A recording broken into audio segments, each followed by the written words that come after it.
तो एक्चुअल में क्या चाहिए इस इंडस्ट्री में आगे बढ़ने के लिए?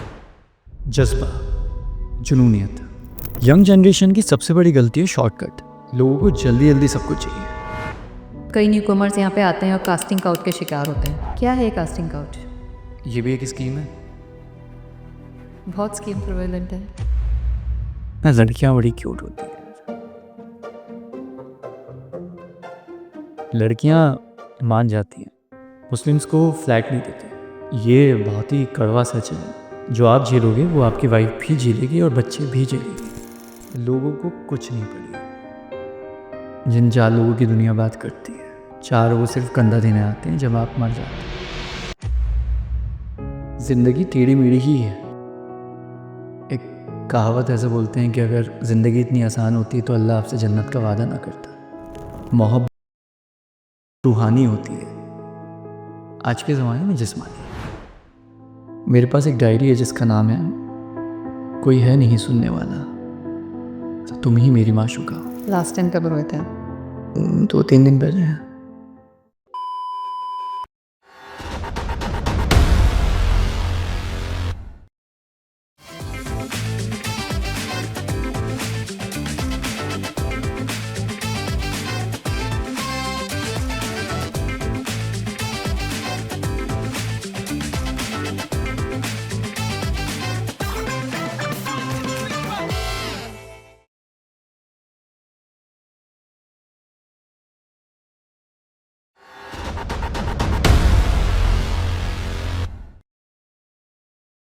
Hello everyone and welcome to my show. आज जो मेहमान हमारे साथ हमारे स्टूडियो में मौजूद हैं वो टेलीविज़न इंडस्ट्री का बहुत ही नामी चेहरा हैं। उन्हें आपने कई टीवी शोज़ में बहुत ही अहम किरदार निभाते हुए देखा होगा। He is very talented, very hard working and very calm. So let's welcome none other than Farman Haider.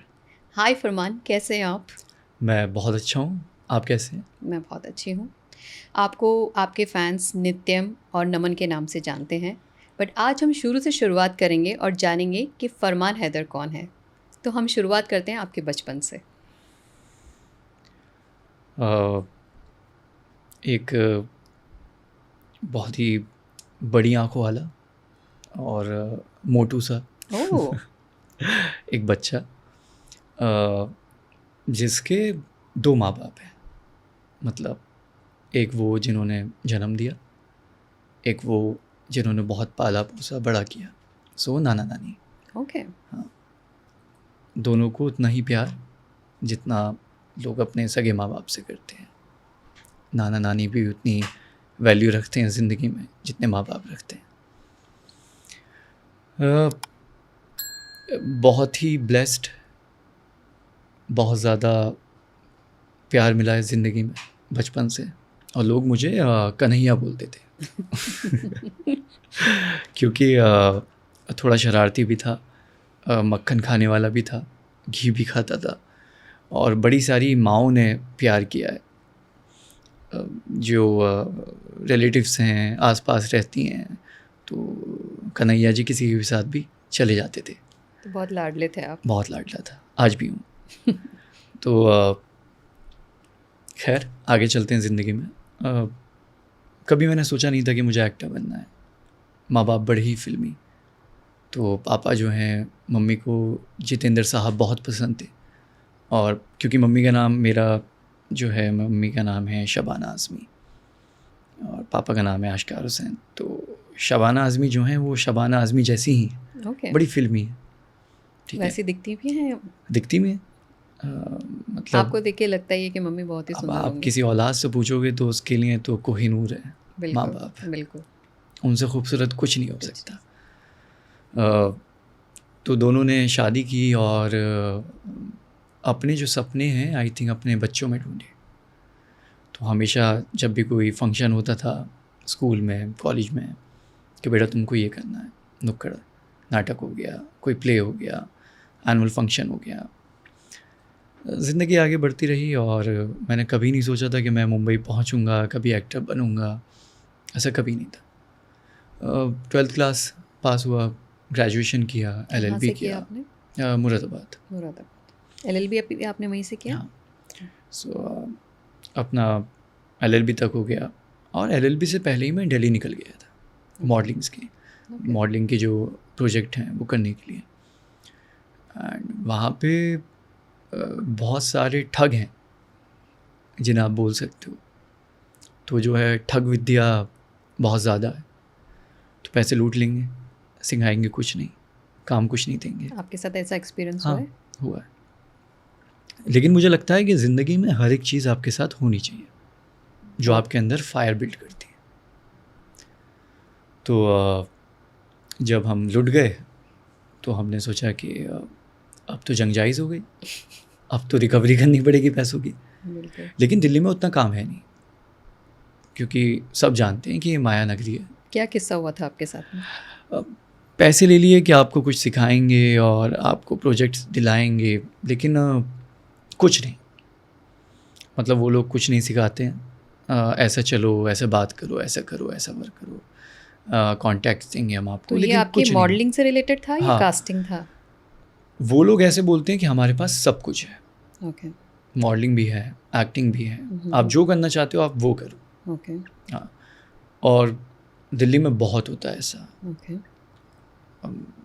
मैं उन बच्चों के लिए शायद जिनके पास पैसे नहीं होंगे, हर किसी के पास पैसा नहीं होता, बिल्कुल। उन्होंने कहाँ से अरेंज किया होगा, क्या किया होगा, तो बहुत दुख होता है कि यार ऐसा ना हो। खैर, लोगों ने कहा कि भाई बॉम्बे जाओ, एक्टिंग में ट्राई करो। मैं यहाँ गया और कभी वर्कशॉप नहीं की, कभी थिएटर नहीं किया, सीधा मुंह उठा के पहुँच गए। अब लोग आई थिंक देख कर भी आपको बुला लेते हैं कि ये ठीक ठाक है, अच्छा दिख रहा है, चलो। तो लोगों ने बुलाया, ऑडिशन लिए, कैमरे के सामने आते ही शिवर करने लगे। कुछ नहीं पता है क्या होता है, कैमरा एक्टिंग क्या है। एक एक्सपीरियंस के साथ आपको टेक्निकलिटीज़ जो हैं वो पता चलती है, क्या करना है, कैसे करना है। और फंबल कर रहा हूँ, लाइन्स याद नहीं है, कॉन्शियस हूँ बहुत ज़्यादा, समझ नहीं आ रहा है मैं क्या करूँ। तो बहुत रिजेक्शंस के बाद मैंने सोचा कि यार मुझे खुद के ऊपर काम करने की ज़रूरत है और मुझे काम करना चाहिए। तो फिर एक रूम में ट्राइपॉड लगाया, उस पर कैमरा रखा, उसके सामने एक्टिंग करनी शुरू की। अब स्क्रिप्ट कहाँ से आए, कॉन्टैक्ट्स होने चाहिए उसके लिए भी, कोई बात नहीं, हम सिचुएशन उठाएंगे और उसको लिखेंगे और उसके ऊपर एक्टिंग करेंगे। तो तकरीबन 6 महीने तक ये चला सिलसिला। उसके बाद वापस से कॉन्फिडेंस आया आपके अंदर कि अब कुछ करना है यार, अब आगे बढ़ना है। वापस से वही रिजेक्शन और फिर मॉडलिंग के कुछ प्रोजेक्ट जो हैं वो मुझे मिलने लगे। एड्स हो गए, प्रिंट शूट्स हो गए, कैटलॉग्स हो गए, ई-कॉम हो गया, तो घर चलने लगा। आप कौन से ईयर में आए थे मुंबई? 2017। और ये सिलसिला कब तक चला आपके फर्स्ट ब्रेक तक? 2018, 1 साल। 1 साल। तो 1 साल में आपने काफ़ी ऑडिशंस दिए, अपने ऊपर काम किया, और फिर काम आपको 2018 से मिलने लगा। 2018 से अपना मॉडलिंग के काफ़ी प्रोजेक्ट्स जो थे। पर आप जब आए थे आपने कहा कि आपने कोई वर्कशॉप नहीं लिया और कोई प्रॉपर ट्रेनिंग नहीं ली, तो क्या आपने जब अपने आप पे वापस काम करना शुरू किया तो आपने ये सब कुछ लिया, वर्कशॉप या ट्रेनिंग? नहीं। तो आपको ज़रूरत नहीं लगी, या यू थिंक कि बट ये लेने से अच्छा ही रहता है? आई थिंक कि आपको सीखने को मिलता है। डेफिनेटली आपको सीखना चाहिए। उसमें भी एक ऐसा हुआ था कि कोई क्लास लेने के लिए गया था मैं, उन्होंने भी पैसे ले लिए मुंबई में। ओके। अच्छा, वो खुद एक्टिंग करते हैं। ओके। ठीक है। और वो जिस तरह से सिखाते थे, जो तरीका था उनका, और जिस तरह की वो खुद एक्टिंग करते थे, तो मेरे लिए मैंने कहा नहीं यार, ये सीखने लायक नहीं है। ओके। इंसान आपको उस काबिल भी मिलना चाहिए जो आपको सिखा सके। बिल्कुल। तो मैंने कहा हम वापस से लुट गए, कोई बात नहीं, अब नहीं जाना। लुटने का सिलसिला चालू ही रहा। अब नहीं जाना है, और अगर ऐसे लोग सिखाने वाले हैं तो बिल्कुल नहीं जाना है। ओके। काबिल होना चाहिए इंसान, काबिलियत आपके अंदर होनी चाहिए कि आप किसी को सिखा सको। तो लोगों ने यहाँ पे बिजनेस चालू किए हुए हैं, किसी को भी उठाया Good. और वो आया और उसने आपको सिखाना शुरू कर दिया। आई थिंक वो एथिकली भी गलत है, आपको नहीं करना चाहिए ऐसा। खैर ये सब चलता रहा, मैंने अपने ऊपर काम किया, बहुत मेहनत की। जानकी देवी हो गया, आराम नगर हो गया, लंबी लंबी लाइन, धूप में भूखे प्यासे खड़े रहते हैं सब लोग, और हम ऑडिशंस के क्यू में खड़े थे और अंदर से जो कास्टिंग डायरेक्टर्स हैं वो आते हैं और वो बताते हैं कि आप इस किरदार के लिए फ़िट हो या नॉट फिट हो। कभी फिट हुए तो ऑडिशन दे दिया, नहीं फिट हुए तो वापस घर चले गए। और ये बैक टू बैक यही होना है, यही चलेगा। ये चलता रहा चलता रहा चलता रहा, काम मिलता रहा मिलता रहा मिलता रहा। तो ये पूरी एक जर्नी थी एक्टिंग की कि कैसे आए, कैसे किया। और मेरा मानना है कि अगर आप मेहनती, हार्ड वर्किंग हैं तो आप किसी भी मुकाम तक पहुंच सकते हैं ज़िंदगी में। बट जैसे आपने बहुत सारी बातें हमें बताई कि आप यहाँ पे आए, दिल्ली से आप लुटे, फिर आप यहाँ पे आए, यहाँ भी लुटने वाला सिलसिला चालू रहा। तो बहुत से ऐसे यंगस्टर्स हैं जो बाहर से आते हैं इस एस्पिरेशन के साथ में कि वो जाके मुंबई में हीरो हीरोइन बन जाएंगे। यहाँ आते कई धोखे उन्हें मिलते हैं। सिंस आप बाहर से आए, आपने इतनी चीज़ों को एक्सपीरियंस किया, would you want to tell them कि क्या सही तरीका है, क्या सही रास्ता है जो उन्हें फॉलो करना चाहिए, और इन तरह की चीज़ों में ना पड़ के अपना नुकसान ना करते हुए सही जगह पहुंचना, बिकॉज आपको हर चीज़ का एक्सपीरियंस है, कहाँ हमें जाना चाहिए, किस तरीके से हमें अप्रोच करना चाहिए। क्योंकि देखिए आप दिखने में बहुत अच्छे हैं, पर सिर्फ वो एक क्राइटेरिया नहीं था कि आपको काम मिल जाता, कहीं आप फिट हुए कहीं अनफिट हुए। तो एक्चुअल में क्या चाहिए इस इंडस्ट्री में आगे बढ़ने के लिए? जज्बा, जुनूनियत और एक्टिंग ज़िंदगी। अगर आपके पास कभी भी प्लान बी है तो आप एक्टिंग नहीं कर सकते। अगर आपने अपने आप को एक डेडलाइन दी है तो आप एक्टिंग नहीं कर सकते। 2025 तक कुछ हुआ तो हुआ, वरना घर चला जाऊंगा। 4 महीने और हैं, कुछ हो गया तो हो गया, घर चला जाऊंगा। और इस आस में कि अब कुछ आएगा। आएगा तब जब आप अपने ऊपर मेहनत करेंगे, काम करेंगे। बिल्कुल। यंग जनरेशन की सबसे बड़ी गलती है शॉर्टकट। करेक्ट। लोगों को जल्दी जल्दी सब कुछ चाहिए, पैसा, पावर, फेम, सब कुछ चुटकी बजाई और आ जाए। ऐसा नहीं हो सकता। एक ही तरीका है कि आप अपने ऊपर काम करें, अच्छे लोगों से वर्कशॉप लें। पैसे नहीं हैं तो यूट्यूब है, बहुत सारी चीज़ें, आप रिसर्च करें, किताबें पढ़ें और सीखें ज़िंदगी से। कास्टिंग डायरेक्टर्स को अपनी प्रोफाइल भेजें, वहाँ जाके ऑडिशंस दें वक्त पे। और सबसे बड़ी चीज़ है डिसिप्लिन। अगर आप रात को पार्टीज़ कर रहे हैं 4 बजे तक, और अगर आपके पास एक रिक्वायरमेंट आई है कि आपको ऑडिशन भेजना है और आप 3 बजे सो के उठते हैं, तो आप एक्टर नहीं बनने आए, हम मौज मस्ती और पार्टी करने आए। क्योंकि मैंने यहाँ पे सबसे बड़ी गलती लोगों में यही देखी है कि उनकी पार्टी सुबह 5 बजे तक चलती है। एक मुकाम आपने हासिल कर लिया, आप बहुत बड़े स्टार हो, आप एक फेस हो, तो ये सब आपके ऊपर मैच करता है। कि आप जैसे बोलोगे उस हिसाब से मैं बोलूँगा, कि तब भी आप मत बोलो। आपका काम है, आप अपना काम करो, कोई शॉर्टकट नहीं है। ऑडिशन, शॉर्टलिस्ट हो गए, मॉक शूट होगा, डायरेक्टर्स मिलेंगे, प्रोड्यूसर्स मिलेंगे, सिर्फ यही है। कोई भी किसी भी तरह की कॉम्प्रोमाइज़ में किसी को पैसा देना कोई हल नहीं है, कोई रास्ता नहीं है। क्योंकि हमने कहीं सुना था कि आजकल ये भी इंडस्ट्री में चल रहा है कि आपको लीड रोल चाहिए तो उसके लिए आपको पैसे देने पड़ते हैं। क्या ऐसा होता है? कभी नहीं, नहीं होता। ऑडिशन ही एक तरीका है जिससे आप आगे जा सकते हैं। ऑडिशन है, अगर आप उस किरदार में फ़िट होते हैं तो वो कैरेक्टर स्केच आपके साथ मैच करना चाहिए, और बहुत सारी चीज़ें होती हैं, तो उन सब में अगर आप फिट हैं तो उसके अलावा आपको कुछ नहीं चाहिए। आपने कई सारे लीड रोल किए हैं, आपको कभी ऐसा कोई ऑफ़र आया कि आप पैसे दीजिए और हम आपको लीड रोल देंगे? हाँ, ओके। तो मैंने बोला कि लीड रोल करने के पैसे लेते हैं, देते नहीं हैं। देते नहीं। तो ठग्स हर जगह हैं, हुँ, आपको उन्हें, अब देखिए आप काम कर लेते हैं तो वो आपके पास आएंगे भी नहीं, ठीक है। वो जो नए लोग हैं, जो फ्रेश फेस हैं, अब उनके ऊपर हाथ मार रहे होंगे।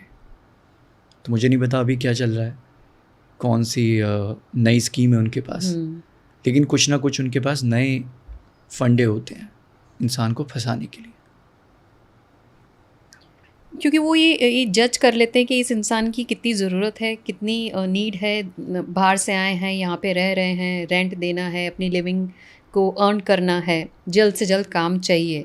तो मुझे लगता है कि ऐसे टाइम पे इतने सारे ल्यूक्रेटिव ऑफर्स उन्हें दिए जाते हैं कि मुझे लगता है कि वो उसमें फंस ही जाते हैं फिर। बट हम आपसे इसलिए पूछ रहे हैं क्योंकि आप इस इंडस्ट्री में हैं, लीड रोल कर रहे हैं आप, तो इस तरह के जो ऑफर्स दिए जाते हैं आज के न्यू कमर्स को, वो मतलब ऐसा होता है कि ये सब फ्रॉड है? होता है, बहुत कुछ होता है। कई बार मैं किसी अच्छे से कैफ़े से या रेस्टोरेंट से निकल रहा होता हूँ तो मैं देखता हूँ कि बहुत ही कम उम्र की लड़कियाँ किसी बड़े ही एजेड इंसान के साथ बैठी हैं, और वो बातें भी आपको सुनाई दे रही होती हैं, ठीक है। ऐसे किसी पे भी एलिगेशन लगाना या ब्लेम करना सही नहीं होगा। Correct. और वो बता रहे होते हैं मैं तुमको हीरोइन बना दूंगा, मैं ये कर दूंगा, मैं वो कर दूंगा, और वो मासूम भी सुन रही होती है, ठीक है। तो लोगों का काम है आपको वर्गलाएंगे, झांसा देंगे, हीरोइन बनाने का, रोल देने का। आपको अपना दिमाग यूज़ करना है। मीटिंग से कुछ नहीं होता। और कौन सी कैफ़े की मीटिंग है, क्या होता है इन मीटिंग्स? कौन इंसान आपको सही इंसान बोलेगा कि रात को 10 बजे 11 बजे मेरे घर पे आओ? Exactly. आपने काम ही नहीं किया उनके साथ। मैं आपको जानता हूँ, आप मुझे जानते हैं, हमने साथ में काम किया है। उसके बाद अगर आप मुझसे बोलो यार मैं बिज़ी हूँ, तो हम मिल सकते हैं क्या? तो समझ आता। कोई भी इंसान जिसे आप जानते नहीं हो वो बोलता है कि रात को मिलते हैं, आप घर आ जाओ। ज़रूरत नहीं है। प्रोडक्शन हाउस है, ऑफिस होगा, वो स्पेस है, आप जाइए, आप अपना ऑडिशन दीजिए, आप मिलिए, आपको जो भी बात करनी है, आई थिंक वो एक वर्किंग आवर्स होते हैं उनमें बात कीजिए। सो हम किसी को जानते हैं, हमारे पास एक टीम है, तो मुझे समझ में आता है ठीक है यार टाइम नहीं है। लेकिन नए लोगों के लिए मैं बोलूँगा कि वर्किंग आवर्स में ही काम करें और ऑडिशन पे काम करें। जैसे हमने कई बार सुना है कि कई न्यू कमर्स यहाँ पे आते हैं और कास्टिंग काउच के शिकार होते हैं। क्या है कास्टिंग काउच? ये भी एक स्कीम है। बहुत स्कीम प्रेवलेंट है। कॉम्प्रोमाइज़, किसी को किसी के साथ पैसे दे दो, और भी ना जाने कितनी, क्योंकि 4 साल से मैं टेलीविज़न कर रहा हूँ, तो अब मुझे पता नहीं है, ऐसे लोग मिलते नहीं हैं, तो अब मुझे नहीं पता कि वो लोग क्या बात करते हैं, क्या बोलते हैं। लेकिन मैं वही कहूँगा कि फ्रॉड हर जगह है, ऐसे लोग हर डिपार्टमेंट में हैं, हर फील्ड में हैं। उनसे दूरी बना के रखें और अपनी ज़िंदगी में अपनी ग्रोथ के लिए सीखें, अच्छे लोगों से मिलें। ये आपने बिल्कुल सही कहा। पर जो कास्टिंग काउच है और जिस तरीके आपने बताया कि कॉम्प्रोमाइज़ मांगते हैं, पैसे मांगते हैं, बट क्या इसके बाद उन्हें काम देते हैं? मुझे नहीं लगता। और अगर आप इन चीज़ों को ना करते हैं तो क्या वो आपके काम को इफ़ेक्ट करते हैं वो लोग? नहीं कर पाएंगे। नहीं। तो बेडर होके सिर्फ अपने काम पे फोकस करना चाहिए और इस तरह के लोगों की बातों में नहीं आना चाहिए। बिल्कुल भी नहीं, ज़रूरत ही नहीं है। क्योंकि इंडस्ट्री में जितने भी लोग काम कर रहे हैं 95% लोग अच्छे हैं, जेन्युइन हैं। ओके। सिर्फ 5% लोग ऐसे हैं। पूरी इंडस्ट्री का नाम खराब करते हैं। सो 95% जब आपको के पास अच्छे लोग हैं तो आप वहाँ जाइए, करेक्ट। वो लोग आपसे ऐसी बात कभी नहीं करेंगे। आपके साथ कोई ऐसा हादसा हुआ है कभी कास्टिंग काउच का? आई थिंक लड़कों के साथ थोड़ा कम होता है। और अगर होता है तो क्या ल्यूक्रेशन देते हैं उसमें? फिर वही है कि LGBTQ हम्म, में हर तरह की कॉम्प्रोमाइज़ है। हम्म, तो मैं किसी को गलत नहीं कहूँगा, ठीक है, किसी ने आपको अप्रोच किया, आप ना बोलो, निकल जाओ। बहुत सारे लड़के और लड़कियाँ गलती भी करते हैं कि मना भी कर दिया, अब आप उनसे बात भी करोगे। आस नहीं देनी है, करेक्ट। दिलासा नहीं देना है, तो सामने वाले को ही लगेगा ना यार कि ये इंटरेस्टेड है, आज नहीं तो कल मेरे हाथ में आ जाएगा। अगर कोई भी इंसान, किसी लड़की की बात करूं या लड़के की बात करूं, वो कॉम्प्रोमाइज़ चाहता है, आपने मना कर दिया, उसके बाद भी अगर वो आपको मैसेज कर रहा है, आप उसको रिवर्ट कर रहे हैं, तो गलत आप हैं, वो नहीं है। क्यों? क्योंकि आपको अब लालच है कि क्या पता शायद काम मिल जाए। क्या पता मिल जाए और मैं इसको घुमाऊं। करेक्ट। आप सोच रहे कि आप उसे घुमा रहे हैं पर घूम आप रहे हैं एक्चुअली। बिल्कुल, आप उसने बोला, आपने मना कर दिया, बात ख़त्म हो गई। फिर Don't अगर fall. वो आपको काम के लिए ही बोलता है तो आप काम करें, हाय हेलो मिले क्या, ये करे क्या, फिर आप गलत हो। आपको कोई ऐसा ऑफर दिया और उसको आपने कैसे हैंडल किया?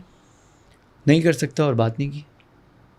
कभी काम होगा, ऑडिशन होगा या कुछ भी होगा तो आप बताना, मैं आऊँगा, सिंपल। बट ये चीज़ सिर्फ कास्टिंग में ही है या आप जब सेट्स पे काम करते हैं? सेट्स पे नहीं होती, ऐसा नहीं होता। That's a very safe environment for people to work. लड़कों का बता सकता हूँ मैं, लड़कियों के लिए वो लड़कियाँ बताएंगी। आपको किसी ने कभी ऐसा कोई शेयर नहीं किया कि हम नहीं, हमारे मेरे साथ सेट पे तो ऐसा हो भी नहीं सकता, होने भी नहीं दूंगा। ज़बरदस्ती कुछ नहीं, प्यार से जो जिसके साथ जाने चाहता है, जिसके साथ रिलेशन में आना चाहता है, जो करना चाहता है वो करे। कोई आपके पीछे पड़ जाए या ज़बरदस्ती kind of आपको परेशान harassment, करे, वो मैं unnecessary. होने नहीं दूंगा।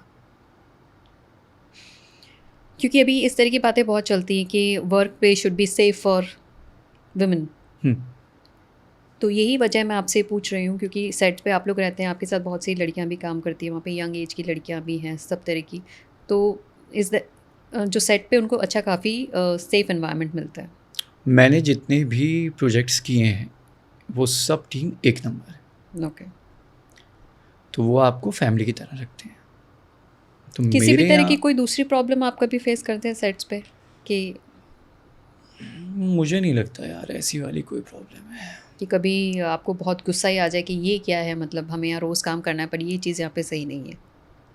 देखिए, गलतियाँ तो होती रहेंगी, इतने सारे बर्तन हैं, 120 लोगों की यूनिट है, बजेंगे तो गुस्सा तो आएगा। अब वो गुस्सा करके आपको सब माहौल ख़राब करना है, नेगेटिव एनवायरनमेंट क्रिएट करना है तो अलग बात है। करेक्ट। थोड़ा सा सहकर, लोगों को प्यार से समझाकर, अगर ज़िंदगी सबकी आसान बनानी है, और क्योंकि शक्लें तो आपको देखनी ही, करेक्ट। 12 घंटे, 13 घंटे, 14 घंटे, तो मैं कलेश करना पसंद नहीं करता। मैं कोशिश करता हूँ कि प्यार मोहब्बत से काम हो जाए। Very good. आपका फर्स्ट ब्रेक इंडस्ट्री में सावी की सवारी से हुआ था? रक्षाबंधन। ओके। और क्या आपका क्या किरदार था उसमें? जैसे कि कई सारे शोज़ में लीप आते हैं, तो उसमें भी एक लीप आया था। ओके। शो शुरू होने के 1.5 महीने बाद। उसके बाद जो हीरोइन से शादी होती है, और वो मेरी शादी होती है समर चौधरी कैरेक्टर, और वहाँ मेरा पहला ब्रेक था लीड। ओके। उससे पहले भी छोटे छोटे काम किए हैं। और उसके बाद कुछ बताइए अपने सीरीज के बारे में। रक्षाबंधन, सावी की सवारी, आईना, खूबसूरत। आई थिंक सावी की सवारी ने तो बहुत ही हाँ, अच्छा, सावी की सवारी अभी टर्की में जो है ऑन एयर है, ओके। और बहुत ज़्यादा फ़ैन फॉलोइंग है। सो डेली मुझे कम से कम 1000 मैसेज आते हैं। वो ऑफ एयर क्यों गया? क्योंकि उसकी पॉपुलैरिटी बहुत ही ज़्यादा थी। अब कुछ कह नहीं सकते, मतलब क्यों गया। आजकल तो शोज़ आते हैं चले जाते हैं, आते चले जाते हैं। तो कुछ आपको ना कुछ कारण नहीं रहा बताया होगा। जाता है मैं जिसकी जानता भी नहीं टीआरपी हूँ। इतनी अच्छी हो रही हो, इतना पॉपुलर हो शो, आपको सब आपके फैंस इतने पसंद कर रहे हैं और एकदम से आपको पता पड़ता है कि ये शो ऑफ एयर होने वाला है, तो आई एम श्योर कि आपके आई थिंक साथ चैनल की डिस्कस। भी कमिटमेंट होती है मेकर्स के साथ, शोज़ लाने होते हैं, तो कुछ शोज़ जो हैं वो ऑफ एयर करने ही पड़ते हैं। तो आपको इस शुरुआत में बताया जाता है कि ये इतनी ही टाइम का रहेगा शो? नहीं, नहीं। वो किसी को भी नहीं पता है, ओके। चैनल को भी नहीं पता है, ओके। प्रोड्यूसर्स को भी नहीं पता है, एक्टर्स को भी नहीं पता है। टेलीविज़न हमेशा रेटिंग्स पे चलता है, और अगर थोड़ी सी भी नीचे है तो ऑफ एयर करने के लिए उतना ही रीज़न काफ़ी है। ओके। पर उसमें आपकी जोड़ी को बहुत पसंद किया गया हाँ, था, सावी की सवारी समृद्धि शुक्ला के साथ में। आई think you had a greatest fan following that time. कैसी है आपकी रिलेशनशिप उनके साथ में, बहुत अच्छी, online, on screen, of screen? बहुत अच्छी, सभी के साथ, पूरी टीम के साथ। हमारे जो डायरेक्टर थे मंगेश सर, उनसे भी मिलने जाता हूँ मैं। बाकी के एक्टर्स सबसे बात होती है, इंदिरा मैम के घर पे भी गया था मैं। तो बहुत ही कमाल की टीम, बहुत ही प्यारे लोग, और मतलब एक अलग फ़ील था। तो मैं बहुत याद करता हूँ सबको। और आई थिंक आपकी जोड़ी को भी बहुत मिस किया बहुत। जाता है। ख़त्म होने के बाद भी सब लोग यही सोचते हैं कि शायद आपको किसी और सीरियल में उनके साथ में देखेंगे। और काफ़ी कंट्रोवर्सी भी हमने सुनी उसके बारे में। कहाँ तक सच है, ये क्या उसकी सच्चाई है, ये बताइए हमें। सच और झूठ दो ही लोग जानते हैं, जिनके बारे में बात चल रही है। बिल्कुल। बाकी सब कहानियाँ बनाते हैं। तो मैंने कहा भी है कि अगर किसी को खुशी मिलती है तो सच मान ले, किसी को इस सच से तकलीफ़ है तो झूठ मान ले, ठीक है। जिसको जैसा पसंद है वैसा मान ले। मेरी अपने सभी लोगों से बहुत अच्छी एक बॉन्डिंग है, एक रिश्ता है, चाहे वो सेट की ईपी हों, सफाई करने वाले हों, स्पॉट दादा हों, मेरे डायरेक्टर्स हों, मेरे को एक्टर्स हों, सारे सेट के। अब आप उसे किसी भी रिश्ते का नाम दे सकते हैं, आपके ऊपर है। बट आपको लगता है कि कहीं टीआरपी को बढ़ाने के लिए को स्टार्स के साथ लिंकअप की हो बातें सकता है, होती हैं? लेकिन उससे कुछ होता नहीं है। टीआरपी हमेशा कहानी से और कैरेक्टर से होती है, नाम पे नहीं आती। अब पहले आती थी कि वो नाम है तो टीआरपी आएगी, वो है तो टीआरपी आएगी। करेक्ट। बड़े बड़े नाम के शोज़ आते हैं, ऑफ एयर हो जाते हैं। अब ऐसा नहीं है, सोशल मीडिया का ज़माना है, हाँ, सोशल मीडिया। पब्लिक बहुत एक्टिव है, तो कुछ नहीं पता कि उनको क्या पसंद आता है। आप कितने एक्टिव हैं सोशल मीडिया पे? ठीक ठाक हूँ, पहले नहीं था। अब मुझे लगता है कि कभी कभी जो दिल में आता है वो डाल दिया, क्योंकि थोड़ी मजबूरी भी है कि फैंस बहुत क्यूट हैं, बहुत प्यारे हैं, वो थोड़ा देखना चाहते हैं, तो उनके लिए मुझे आपको शौक लगता है नहीं कि ये social media is the need of the hour, है। कि आपके काम को प्रेजेंट करने के लिए या आप उस कनेक्ट में रहने के लिए आपको एक्टिव रहना चाहिए? लोगों ने ऐसा बना दिया है, हाँ। बट ऐसा होना नहीं चाहिए, मैं नहीं मानता।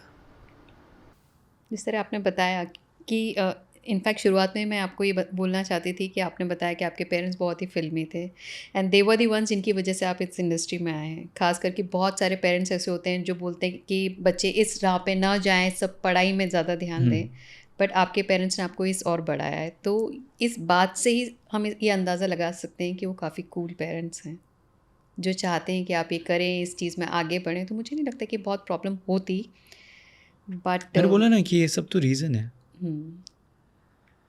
जब सब कुछ आप साथ में लेके चलते ना तो कुछ नहीं होता, सब ठीक हो जाता है। मुझे लगता है कि किस्मत जो है और जोड़ियाँ लिख के आती हैं। डेस्टिनी। जो होगी नसीब में, जिनके नसीब में होगा वो उनको मिल जाते हैं, बाकी आप कुछ भी कर लो। तो आप डेस्टिनी में मानते हैं? हाँ, यहाँ का नहीं सोचा था, आ गया। बहुत सारी चीज़ें ज़िंदगी में सोची नहीं थी, मिल गई। डेस्टिनी है। करेक्ट। जहाँ आप पैदा होते हैं, इतने साल रहते हैं, आपको पता नहीं आगे क्या है आपके लिए। इस इंडस्ट्री के बारे में आपने तो सोचा नहीं, तो आप तो करना भी नहीं चाहते थे।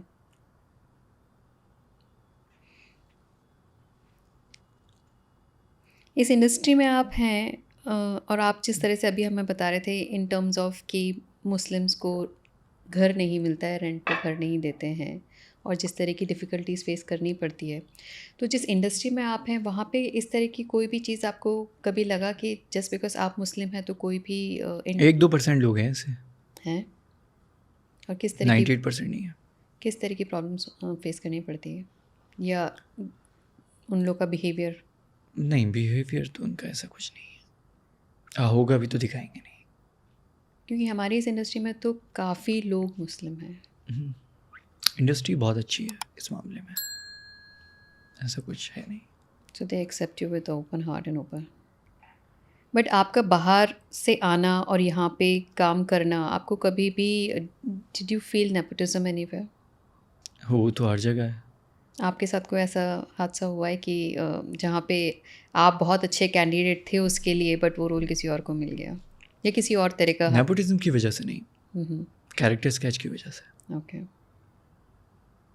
बट आपका रोल बिकॉज वो किसी का पहचान वाला था, इंडस्ट्री का, चला गया, ऐसा नहीं हुआ आपके साथ? टेलीविज़न में ऐसा नहीं होता है। ओके। बहुत कम। टेलीविज़न में कैसा होता है? हाँ, आप सोर्स से आ सकते हो बिल्कुल, लेकिन काम तो आपको करना ही पड़ेगा। टैलेंट और अगर तो आप आपका ही नहीं है। कर पा रहे हो तो रिप्लेस भी कर देते हैं। ओके। चलते हुए शो में रिप्लेस कर देते हैं? कर देते हैं, कोई बड़ी बात नहीं है। आपका दूसरा शो था आईना, उसमें भी आपका किरदार भी बहुत अच्छा था और आपकी उस जोड़ी को भी बहुत पसंद किया गया, पर वो भी शो बहुत ही जल्दी ऑफ एयर हो गया। उसकी क्या वजह थी? वो हमें भी नहीं बताया आज तक। अच्छा। ये क्या वजह थी यार, बहुत ही अच्छी रेटिंग पे, टीआरपी पे शो बंद हो गया। और काफ़ी उसका आई थिंक स्टोरी लाइन भी बहुत डिफरेंट बहुत, थी। हाँ, बहुत फोकस था रश्मि मैम का। हर चीज़ ज़िंदगी में कुछ बेहतर के लिए होती है। एंड आई थिंक उसके बाद जो आपका शो था खूबसूरत, जिसके काफ़ी प्रोमोज भी आए, आपने उसके बारे में शूट भी किया, और उसके बाद उसको स्क्रैप कर दिया गया। How does that happen? आपको इतना काम करने के बाद अगर कुछ ऐसा हो जाता है तो? मैंने 7-8 किलो वेट घटाया अपना उस प्रोजेक्ट के लिए। Okay. 18 hours intermittent fasting, okay.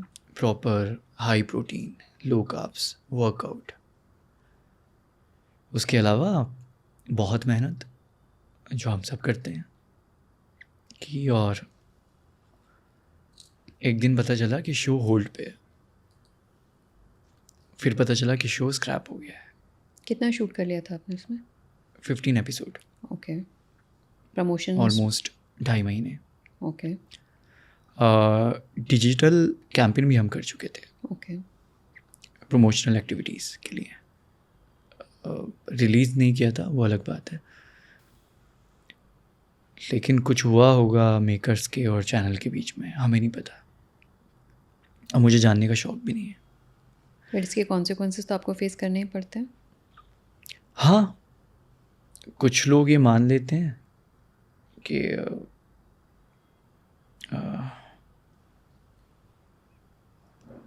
अभी इनके ग्रह दशा कुंडली ख़राब है।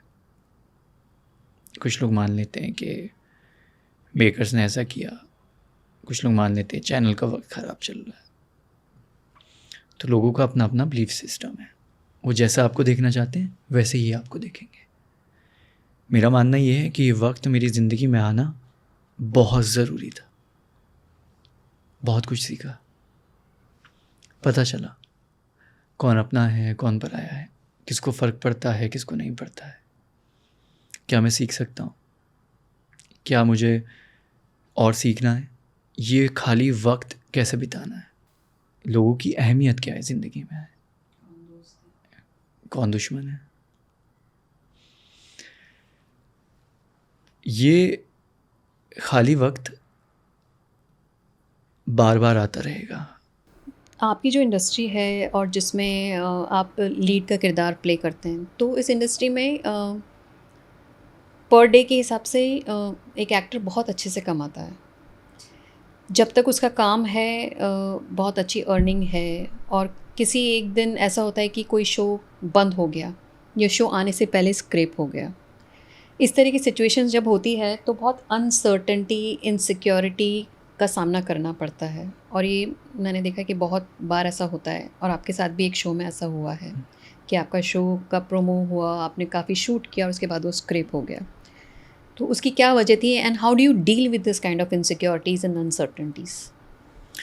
जब आप इतनी मेहनत करते हैं ना, तो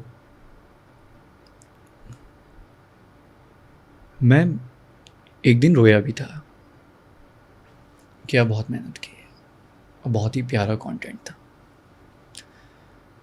इस प्रोजेक्ट के लिए 2 प्रोजेक्ट छोड़े थे और वो दोनों बड़े ही प्यारे मेकर्स थे, जहाँ पैसे भी ज़्यादा थे, लेकिन मैंने ये लिया कंटेंट की वजह से, कहानी पे दिल आ गया। ये सब हुआ। फिर मैंने सोचा यार देखो ये सब ना उन्हीं के साथ होता है जिनमें कुछ बात होती है। बड़े बड़े लोगों की कहानियाँ हैं कि ज़िंदगी में सब कुछ अच्छा नहीं होना चाहिए। अगर आपको सच में ऊंचाइयों तक पहुंचना है तो मैंने मान लिया कि तुम में कुछ बात है, ये वक्त भी गुजर जाएगा, तुम्हारे पास आगे चल के कहानियाँ होंगी सुनाने के लिए जो सच होगा, झूठी नहीं चाहिए। बिल्कुल। इस वक्त में ज़िंदगी ने जितना कुछ सिखाया है वो कभी नहीं सीख पाता। तो ऐसी सी ये है, और भी कहानियाँ बनेंगी उम्र के साथ, कि जब एक दिन ये दुनिया जानती होगी और तब मैं अपना सच बताऊंगा और मैं बताऊंगा कि मैंने क्या क्या फेस किया, तो वो लोगों के लिए एक इंस्पिरेशन होगी कि क्या क्या झेला है, कैसे वक्त काटा। ये सब होना बहुत ज़रूरी है। क्या सीखने को मिलता है इस तरह के वक्त को फेस करने के बाद? कि जब रात में अकेले बैठ के रो रहे हो तो आंसू साफ करने कोई नहीं आएगा, कोई सीने से नहीं लगाएगा। रो लो, धो लो, खुद को छुपा लो, उठो, वापस से काम शुरू करो, ज़िंदगी में सीखो। लोगों को कुछ नहीं पड़ी है। जिन 4 लोगों की दुनिया बात करती है, 4 वो सिर्फ कंधा देने आते हैं जब आप मर जाते हैं, उसके अलावा नहीं आते। सच ये है कि एक उम्र के बाद आप सच्चाई अपने माँ बाप को भी नहीं बता सकते। करेक्ट। कि मैं दुखी हूँ, मैं खुश नहीं हूँ, मैं रो रहा हूँ। आप सिर्फ उनको वो दिखाते हो जो वो देखना चाहते हैं। मैं बहुत खुश हूँ, आप रो रहे हो, लेकिन आवाज़ ठीक करके आपको बताना पड़ेगा हाँ सब ठीक है। तो ये सब चीज़ें हैं, क्या सीखना है, क्या पढ़ना है, क्या लिखना है, क्या करना है, कैसे इन्वेस्टमेंट होनी चाहिए अगर ये वक्त आएगा तो, सेविंग्स क्यों ज़रूरी है। तो ये सब चीज़ें मैंने इस वक्त से सीखी हैं। रेस्ट दोस्ती, पहचान, रिश्तेदारी कुछ काम आती है ऐसे कुछ टाइम नहीं पे? काम आती। सब सुख के साथ ही हैं, दुख में प्यार कोई भी। नहीं, प्यार भी नहीं। कोई काम नहीं आता।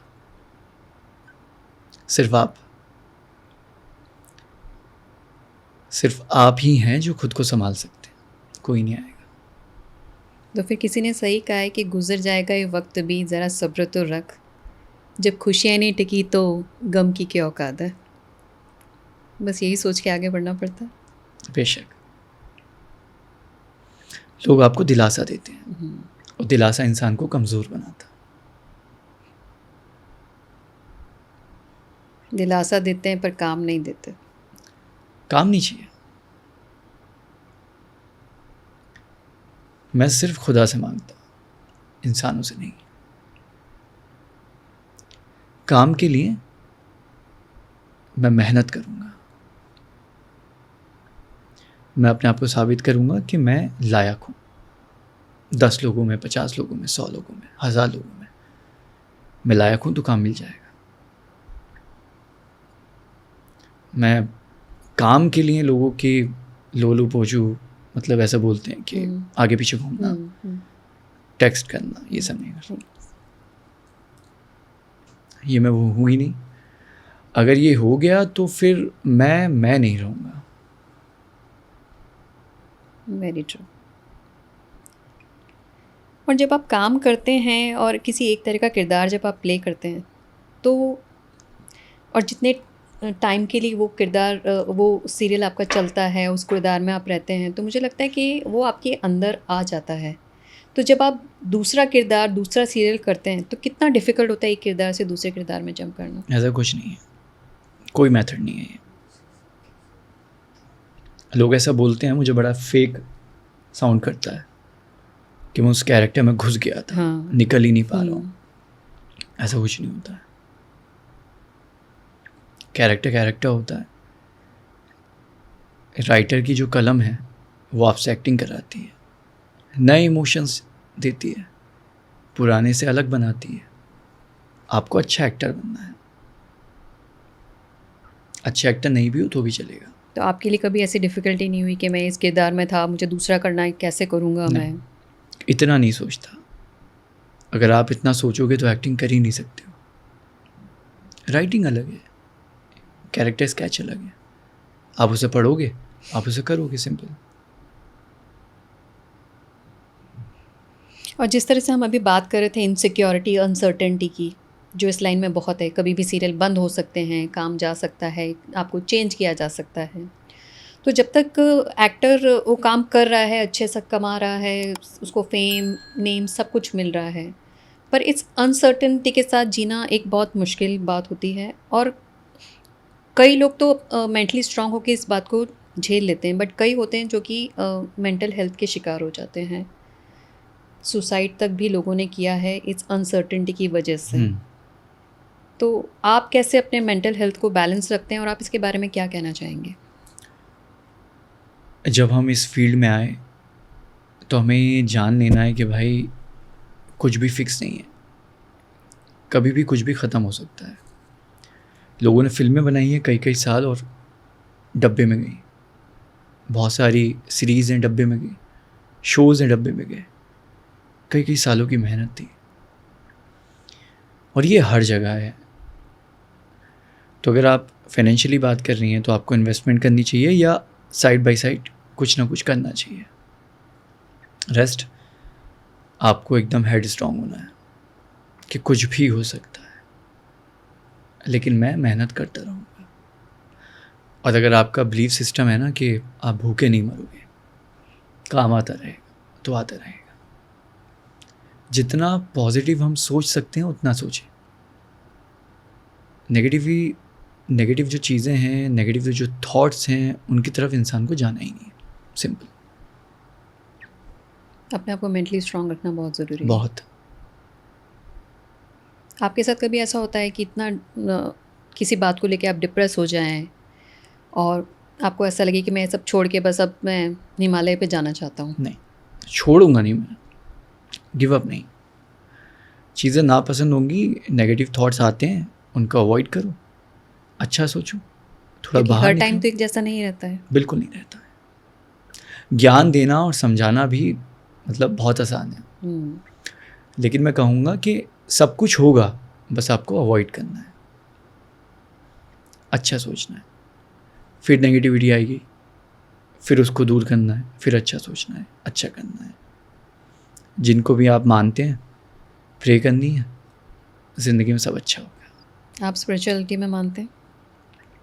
मुझे पता नहीं एक्चुअल मीनिंग क्या होता है इसका, बहुत सुना है, पढ़ा भी है। बट आपको जैसा मैं देख रही हूँ, जिस तरह से आप बात करते हैं और जो ठहराव आप में है, you are very close to spirituality. तो हो सकता है, भगवान में तो आप मानते ही हैं, आप कह रहे हैं कि आप जिस भी भगवान में मानते हैं उन्हें याद कीजिए। मानता हूँ। कहाँ से लाते हैं इतना ठहराव? ज़िंदगी से, तजुर्बे से। एक्सपीरियंस। ये भी किसी लोगों ने से। कहा है ना कि लाइफ में हर सिचुएशन को फेस करो, तजुर्बा लो, नहीं हुआ तो क्या, इंसान को बुरा और अच्छा सबके साथ होता है, तो यही मान के लो कि कुछ नहीं हुआ तो क्या हुआ, तजुर्बा तो हुआ। ज़िंदगी टेढ़ी मेढ़ी ही है। हम्म, एक कहावत ऐसे बोलते हैं कि अगर ज़िंदगी इतनी आसान होती तो अल्लाह आपसे जन्नत का वादा ना करता। ठीक है, स्वर्ग, हम्म, नर्क, हम्म। जन्नत, दोजख अगर इतनी इजी होती तो, और मज़ा इसी का है। सब कुछ बहुत साफ होगा, सब कुछ आपके हिसाब से होगा, कुछ नहीं सीख पाओगे। डिफ़िकल्टीज हमें सिखाती हैं। इंसान बनाती है।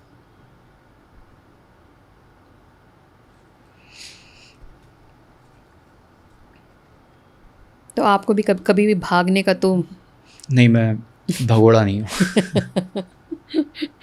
टिक के काम करना है जब तक कि you be the next superstar. उसके बाद भी उसके बाद वेरी गुड।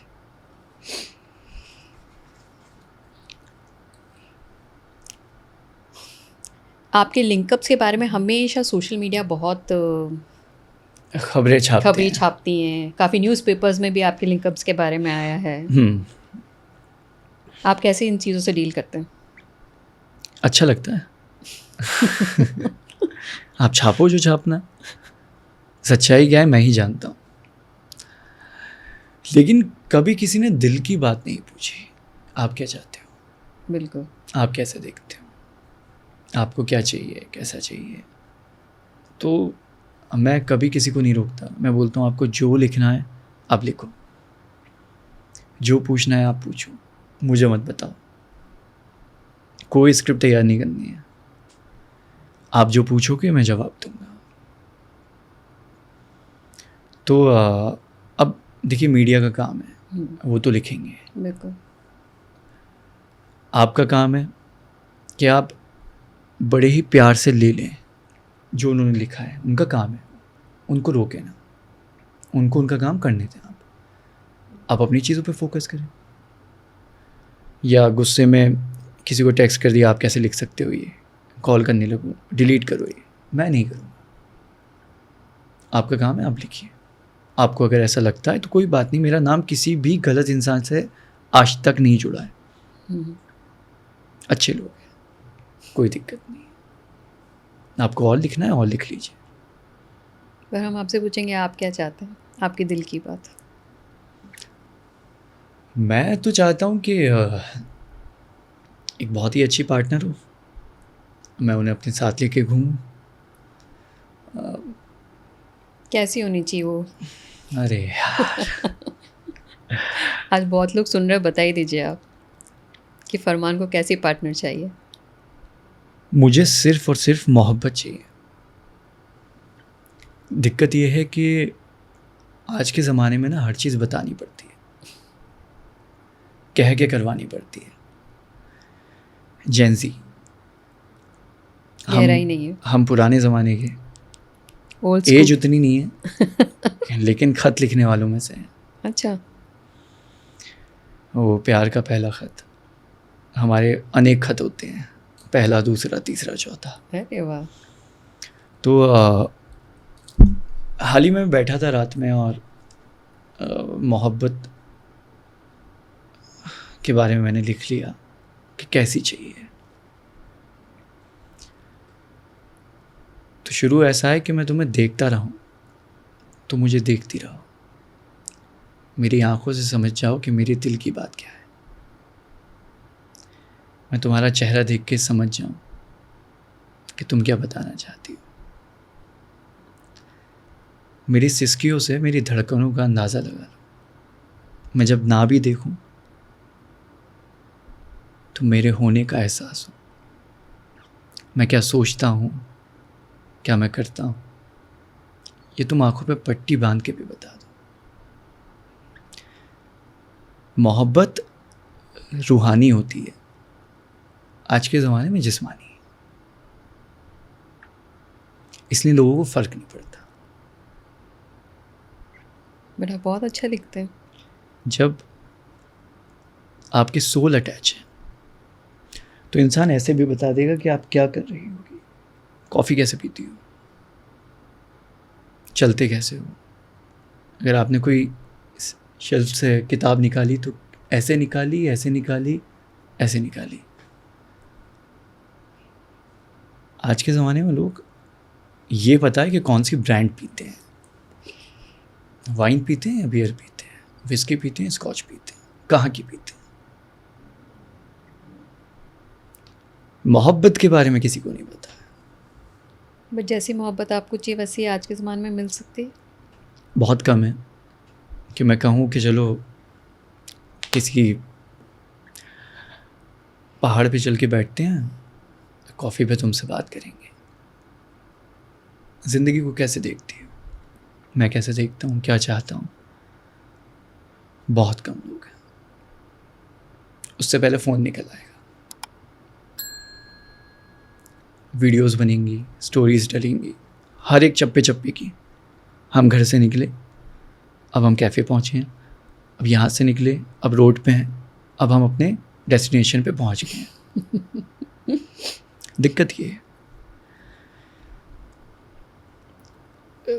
मोहब्बत जैसे हमारे माँ बाप में आज भी सुबह उठेंगे, साथ में चाय पिएंगे, अखबार पढ़ लिए। हमारी सुबह उठे व्हाट्सएप चलाया, इंस्टाग्राम चलाया, रील फॉरवर्ड की, ख़त्म। टाइम ही नहीं एक दूसरे के लिए। करेक्ट। तो क्या सीखा फिर आपने ज़िंदगी में? सोशल मीडिया पे मोहब्बत कीजिए आप, वहीं तक है, वहीं तक है। इसलिए ख़त्म भी हो जाती हैं। कितने ज़्यादा डाइवोर्स होते हैं आजकल, सब किसी ना किसी में तराश रहे होते हैं। करेक्ट। अपने वाले को टाइम नहीं दोगे, अपनी वाली को टाइम नहीं दोगे, बाहर दे दो। और वही ना कि कोई समझ नहीं पाता कि किसी को भी मुकम्मल जहाँ तो मिलता नहीं है, कहीं ना कहीं कुछ ना कुछ कमियां तो होंगी जिन्हें हमें एक दूसरे की पूरी करनी रहती है। बेशक, बट सबको परफेक्ट इंसान चाहिए, परफेक्शन कुछ है ही नहीं कुछ है ही नहीं। किसी भी चीज़। परफेक्शन है तो आप मशीन हो, बिल्कुल। परफेक्शन नहीं होनी चाहिए।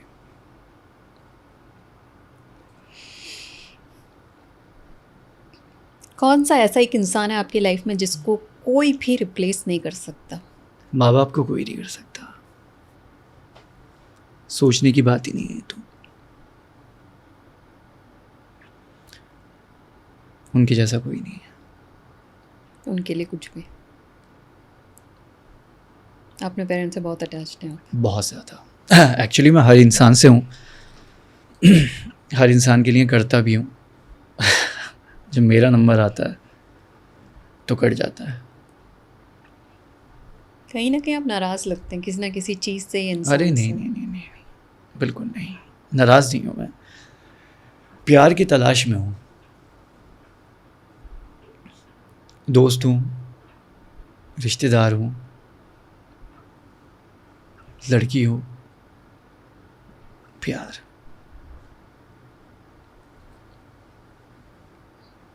कौन सी ऐसी बात है जिससे आपको बहुत गुस्सा आ जाता है? और बहुत सी बातें हैं। जो कि बस उसके बाद तो मेरा गुस्सा कोई नहीं रोक सकता है। गलत तरीके से बात करने से, तू तड़ाके से। Okay. रेस्पेक्ट मांग के नहीं चाहिए, लेकिन तमीज़ से बात करो सबसे। बात करने का तरीका बहुत इम्पोर्टेंट है। हाँ, लोगों को जज मत करो खामोखा, ठीक है?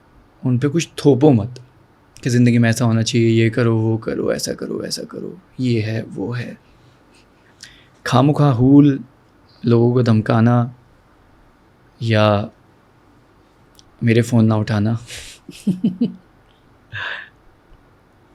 मेरा फ़ोन ना उठाने का मतलब है कि फिर मैं करूँगा भी नहीं वापस। दिल पे ले लेते हो आप चीज़ों को। हाँ, मैं फ़ोन करता नहीं लोगों को, मैसेज वैसेज डाल के, किया है तो कर लेना वापस, दूसरा ना करना पड़े। तो समझ आता है वैल्यू कितनी है आपकी उसकी ज़िंदगी में। सिंपल। और इन चीज़ों को आप भी मेंटेन करते हैं कि भाई मैं बिल्कुल, ऐसे मैं रहता तो हूँ तो आप भी गले इसी से तरह लगा के इज़्ज़त दे के, तमीज़ से, तहज़ीब से, जो आपको चाहिए ऐसा, फेक नहीं, दिल से। ऐसा नहीं कि मुझे इज़्ज़त चाहिए तो आप इज़्ज़त से बात करो। इज़्ज़त का मतलब है प्यार से। मेरे साथ प्यार से डील करो, मैं कहीं भी हूँ तो मैं जान दे दूँगा। प्यार से कुछ भी कराया जा सकता है। हाँ, अगर आपने ऐसे किया तो ये तोड़ दूँगा वहीं। इतना गुस्सा आ जाता है गुस्सा तो है। तो जब आप यू गो वायलेंट? नहीं, बट ज़रूरत पड़ी तो हाँ। ऐसा नहीं है कि मैं सुन के निकल लूँगा। अगर मतलब मैं सुनूंगा नहीं बिल्कुल भी। तो अगर आप उंगली उठाओगे तो थप्पड़ वप्पड़ खा सकते हो। कभी ऐसा कोई सिचुएशन हुई है कभी काम करते हुए सेट पे वगैरह नहीं, पे? काम यहाँ पे तो क्या, काम करते हुए कभी नहीं हो सकती। बट किसी ने गलत तरह से बात कर दी आपके साथ? हाँ, तो थपड़ा दिया। सेट पे ऐसा हो? सेट पे नहीं हो सकता। नहीं। प्रोफेशनल फील्ड में ना ही होगा और ना ही हो सकता है, और ना ही आपको हाथ बात उठाने की या उंगली दिखाने की ज़रूरत है।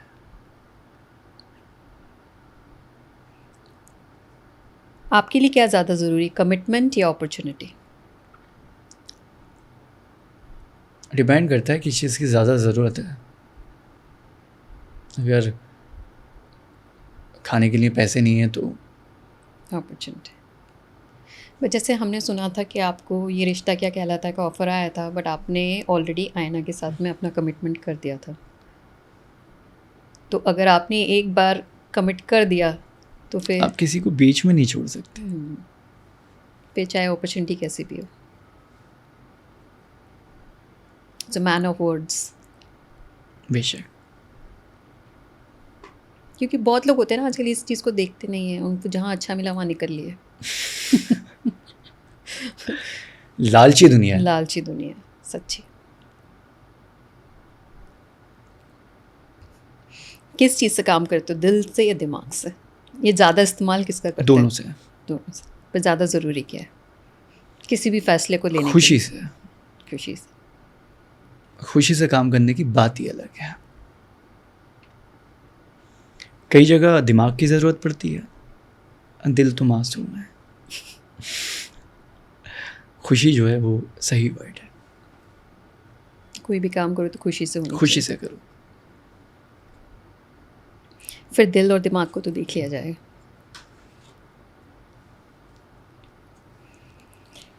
प्यार क्या है आपके लिए? अगर मैं आपको बोलूं कि आपको कुछ लाइनों में इसे डिफाइन करना है तो?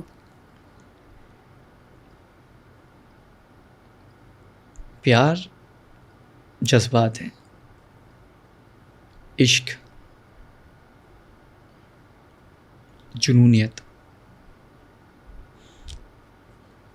प्यार है तो आप इंसान हैं, वरना चलती फिरती मशीन है। प्यार आपको इमोशंस देता है, संभाल के रखता है। देखा, कुछ लोग बहुत फ्रस्ट्रेशन में कुछ ना कुछ गलत चीज़ें चल रहे होते हैं, कर रहे होते हैं, उनके एक्सप्रेशन भी हमेशा बहुत गुस्से में रहेंगे। लेकिन अगर प्यार है तो आप एक बेहतर इंसान हैं। जो लोग बोलते हैं ना प्यार पे विश्वास नहीं है, ब्रेकअप हो गया वापस नहीं करूँगा, अरे यार इससे खूबसूरत चीज़ कोई है ही नहीं। तो आपको फिर मौका मिलेगा तो आप प्यार करेंगे? प्यार तो आप आज भी करते हो ना लोगों से, क्यों नहीं करेंगे? ज़िंदगी भर अकेले रहना क्यों? और अगर मम्मी पापा ने मना कर दिया तो? मम्मी पापा, देखिए बात क्या है ना, वो भी प्यार करते हैं आपसे। आपको अपनी चीज़ें संभालनी पड़ेंगी। माँ बाप आपके लिए जान दे देते हैं।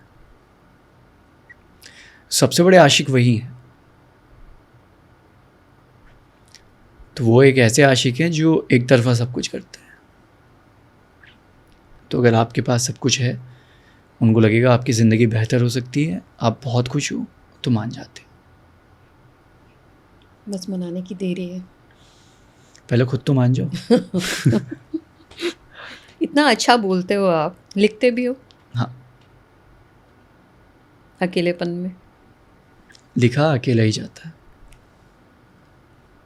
तो कुछ सुनाइए आप जो लिखते हैं। मैंने बोला ना, मैं शायर नहीं हूँ।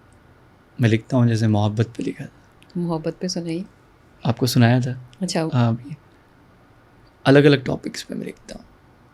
आपका फेवरेट जिंदगी टॉपिक क्या है? ज़िंदगी ही मेरा टॉपिक है। ज़िंदगी की हर एक इमोशन, प्यार, मोहब्बत, कलेश, दुख, दर्द, इंसान, मशीन्स, टेक्नोलॉजी, हर एक चीज़ पे कैसे कैसे इंसान ख़राब होता जा रहा है। एआई बन गए हैं। ये शुरुआत है, पता नहीं आगे क्या होगा। फिर मुझे कोई ख़त नहीं मिलेगा। अभी फरमान का रिलेशनशिप स्टेटस क्या है? सिंगल। Ready to mingle? हाँ। कभी कर रहे हैं आप शादी? आप ढूंढ दो गई। मैं कर लूँगा। टीवी या वेब सीरीज क्या आपके लिए ज़्यादा आपको? फ़िलहाल एक अच्छा कैरेक्टर होना चाहिए। एक अच्छे प्लेटफॉर्म के लिए होना चाहिए, उसकी रीच होनी चाहिए ताकि वो कैरेक्टर मरे ना, लोग देख भी पाए। करेक्ट। टीवी हो, वेब हो, फिल्म हो, मैं तो एक्टर हूँ और एक्टिंग करना ही मेरा धर्म है। तो वो मैटर नहीं करता कि प्लेटफॉर्म कौन सा है, किरदार अच्छा हो, वो मैं करूँगा कहीं पे भी। कि वो शो भी ख़त्म हो जाए पर वो किरदार हमेशा ज़िंदा रहे। ज़रूरी है। क्योंकि ऐसे बहुत सारे कैरेक्टर्स हैं जो मतलब आज भी शो में भले ही उनका कैरेक्टर ख़त्म हो गया हो पर वो अभी भी उसी से जाने जाते हैं, उसी नाम से। पर ऐसे 2 कैरेक्टर्स तो आप कर ही चुके हैं ऑलरेडी। लोग 200 आपको और करना चाहता हूँ। और रियलिटी शोज़ में नहीं आपने कभी सोचा कि मैं रियलिटी शो करूं? मुझे लगता है मैं टिक नहीं पाऊँगा। ऐसा क्यों लगता है आपको? मैं वो मसाला दे नहीं पाऊँगा। बिग बॉस जैसा? तो बिग बॉस में कभी जाने का मन है कि नहीं? आप ले लो, मैं चल लूँगा। मैं कुछ दे नहीं पाऊँगा तो आप निकाल दोगे। बट मुझे नहीं लगता, मुझे लगता है आप जो रियल हैं वही आपको रहना है, मसाला अपने आप निकल देगा। अब कह नहीं सकता और मैं जितने बाहर से। वेरिएशंस आपने बताए हैं, इसी जितना भी हम आपको जाने, आप इमोशनल हैं, उंगली करोगे तो गुस्सा भी आता है, बदतमीज़ी की तो फिर बराबर से जवाब भी मिलेगा। तो I think you are fit for Bigg Boss. देखते हैं कभी। बिल्कुल। खतरों के खिलाड़ी या अरे कोई भी वो तो अच्छा है। खतरों के खिलाड़ी में जाना चाहते हैं। तो आज जितने लोग आपको देख रहे हैं, सुन रहे हैं, वो सब जानना चाहते हैं कि फरमान लव मैरिज करेंगे, अरेंज मैरिज? किस तरह का प्यार चाहिए फरमान को? बहुत गहराई होनी चाहिए, थोड़े ओल्ड स्कूल।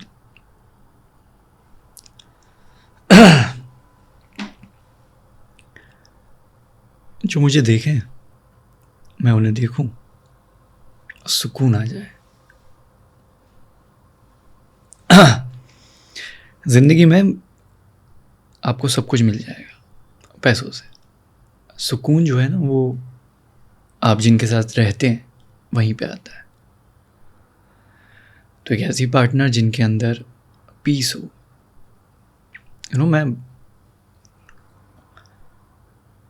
मैंने उन्हें गुस्सा दिला दिया, वो नाराज़ हैं, तो नाराज़गी के अंदर भी ना तहज़ीब होनी चाहिए। लोग क्या होते हैं ना, वायलेंट हो जाते हैं। अच्छा, अब ये सब चीज़ें ना आपके हाथ में नहीं है, तो आप बस मैनिफेस्ट कर सकते हो।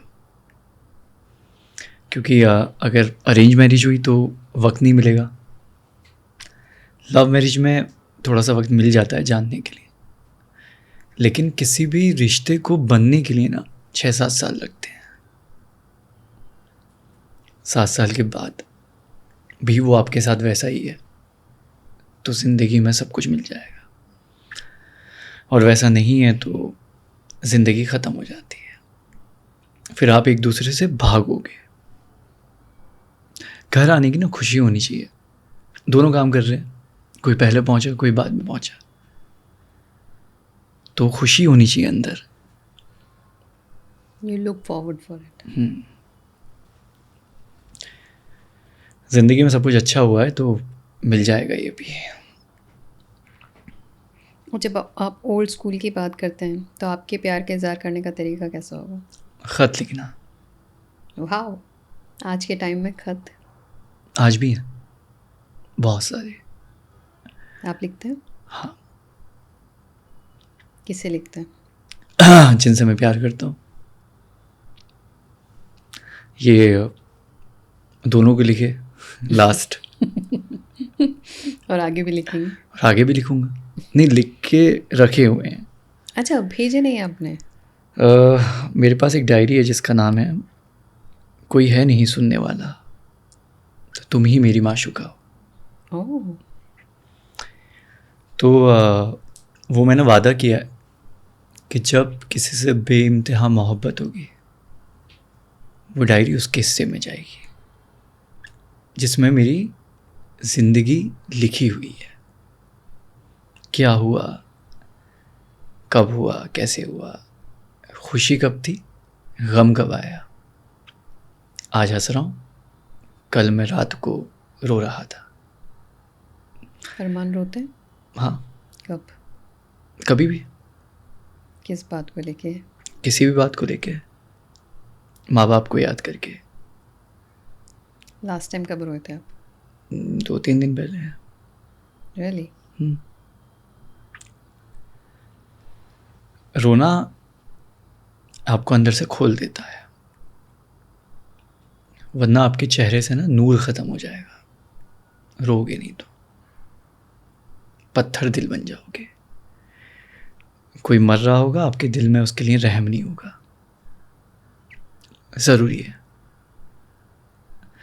जिसको जो सोचना है वो सोचे, कोई फ़र्क नहीं पड़ता। और एक्टर्स वैसे भी इमोशनल होते हैं, कोई बात नहीं, इंसान है। और मैं हर जगह आपको फेक बन के नहीं दिखा सकता। ये मेरा स्पेस है, अगर मैं यहाँ भी रोना चाहता हूँ मैं रो सकता हूँ, कुछ नहीं है उसमें।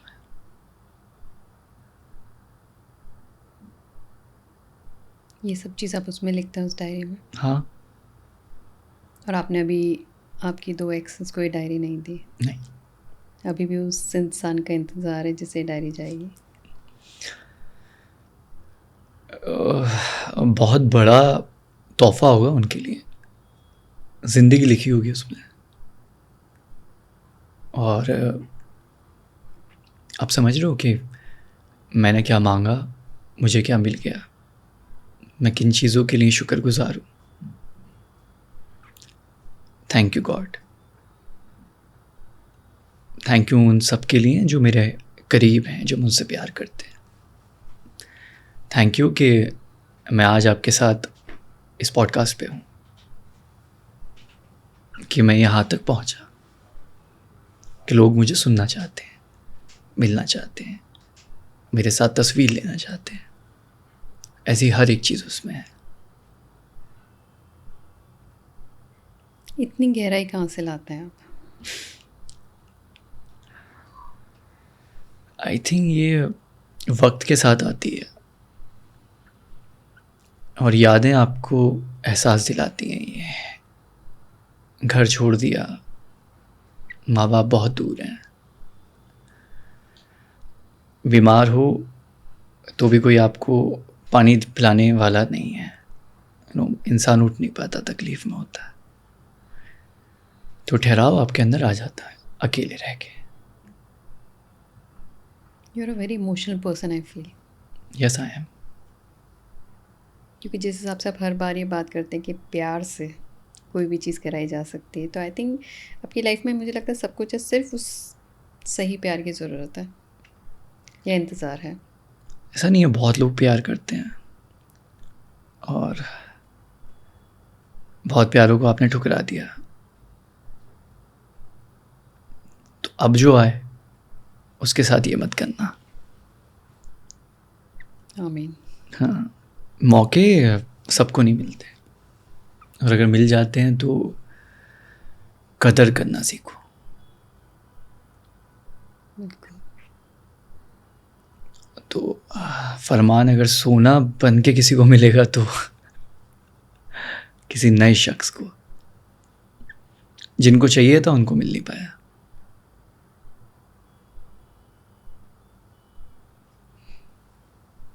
We also wish you all the very best कि आप जो भी सोचते हैं, जो भी चाहते हैं लाइफ में, वो आपको मिले। That perfect person, the perfect career, सब चीज़ आपको मिले। और आपको मैं यही कहूँगी कि आप इतनी शिद्दत से कोशिश कीजिए, काम कीजिए। या आप इमोशनल हो गए। Seriously I am telling you कि आपकी आंखें इतनी बातें करती हैं ना कि शायद उसी से बहुत टाइम लगेगा आपको जानने के लिए। This too much inside you. इतनी गहराई इतनी कम उम्र में आना आसान नहीं है, बहुत मुश्किल है। Thank you. Thank you very मैं मच। शुक्रगुजार हूँ कि आपने बहुत अच्छे क्वेश्चंस पूछे। Thank you so much for coming and इतनी सारी अच्छी बातें बताने के लिए। और कोई भी मैसेज जो आप व्यूअर्स को देना चाहते हैं? मैं एक रिक्वेस्ट है जो सभी से करूँगा कि ज़िंदगी को जीना शुरू करो, सोशल मीडिया से परे, फ़ोन से परे।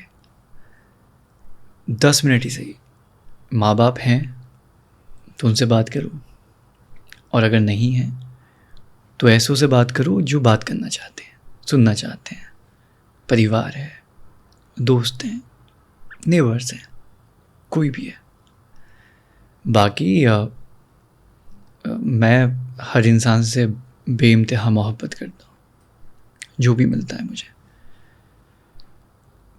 तो मेरा मानना यही है कि कहीं ना कहीं नफ़रत को ख़त्म करके आसपास मोहब्बत बरसाना शुरू करें तो ज़िंदगी बहुत बेहतर हो जाती है। बिल्कुल। Thank you so much for coming and talking to us, and let's see many more to come. Thank you. Thank you.